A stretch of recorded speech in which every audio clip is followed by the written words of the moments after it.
আমার স্বামী প্রবাসে থাকে, তিনি প্রতি মাসে একটা নির্দিষ্ট পরিমাণ টাকা পাঠান, কিন্তু অনেক মাসে তার চেয়ে বেশি টাকা আমার খরচ হয়ে যায়, তখন স্বামী আর টাকা পাঠাতে চায় না। তাই আমি অনেক সময় 1000 টাকা খরচ করে বলি 2000 টাকা খরচ হয়েছে। হুজুর, তাহলে এতে কি আমার অন্যায় বা পাপ হবে? যদি দয়া করে একটু জানাতেন অনেক উপকৃত হতাম। দেখুন, মিথ্যা কথা বলা জায়েজ নাই। প্রয়োজন একটু কম খাবেন, স্বামী কম পাঠালে কম খাবেন, কিন্তু মিথ্যা কথা বলবেন না।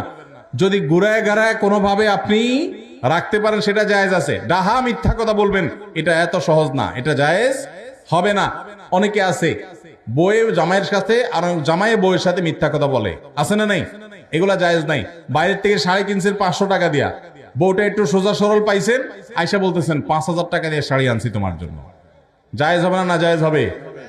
একটা হাদিস আছে বউয়ের সাথে মিথ্যা কথা বলা জায়েজ। এই কথা শুনা অনেকে আছে ডেইলি সকাল বিকাল বউরে এরকম গোল দিয়ে দেয়, ধোকা দেয়। এই মিথ্যা বলা জায়েজ নাই। কোন মিথ্যা বলা জায়েজ? পামপট্টিমূলক মিথ্যা বলা জায়েজ।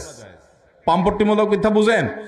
বউরে বললেন তোমার চাইতে সুন্দর এই পৃথিবীতে আর কেউ হতে পারে না, অসম্ভব, অথচ এটা মিথ্যা কথা, কিন্তু বলছেন। বউ আবার আপনারে বলল। এই টাইপের পাম্পট্টিমূলক মিথ্যা বলা জায়েজ আছে। ডাহা মিথ্যা কথা।